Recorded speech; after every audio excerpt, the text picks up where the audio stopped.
आमाच्या विशेष बुलेटिनमध्ये आपलं स्वागत आहे. पाहूया विशेष बातमी. राज्यातील नगरपालिका व नगरपंचायत निवडणुकांच्या पार्श्वभूमीवर झालेल्या प्रचार सभांमध्ये मंत्र्यांनी केलेल्या वक्तव्यांवरून राष्ट्रवादी काँग्रेस शरदचंद्र पवार एनसीपी गटाने राज्य निवडणूक आयोगाकडे तक्रार दाखल केली होती. पक्षाचे सरचिटणीस रवींद्र पवार यांनी ही तक्रार करत काही मंत्र्यांनी निधी देण्याच्या आश्वासनाद्वारे मतदारांना आमिष दाखवल्याचा आरोप केला होता. दरम्यान राज्यातील 246 नगरपालिका आणि 48 नगरपंचायतींच्या निकालाची तारीख पुढे ढकलण्यात आली असून आता 21 डिसेंबरला निकाल जाहीर होणार आहेत. 20 डिसेंबरला पुढे ढकललेल्या नगराध्यक्ष आणि नगरपंचायत निवडणुकीस मतदान घेण्यात येणार आहे.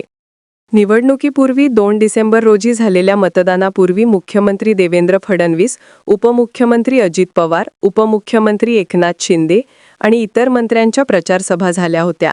या सभांमध्ये निधी देऊ, तिजोरीची चावी आमच्याकडे अशा वक्तव्यातून आचारसंहितेचा भंग झाल्याची तक्रार एनसीपी शरद पवार गटाने केली होती.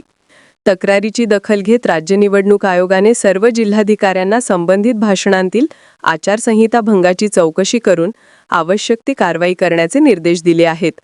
रवींद्र पवार यांनी त्यांच्या तक्रारीत उपमुख्यमंत्री अजित पवार, मंत्री हसन मुश्रीफ आणि माजी मंत्री सुधीर मुनगंटीवार यांच्या काही वक्तव्यांचा उल्लेख केला होता.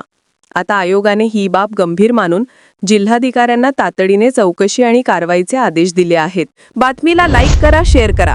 अशाच ताज्या बातम्या व नवीन अपडेट्ससाठी आमा चॅनलला सबस्क्राईब करायला विसरू नका.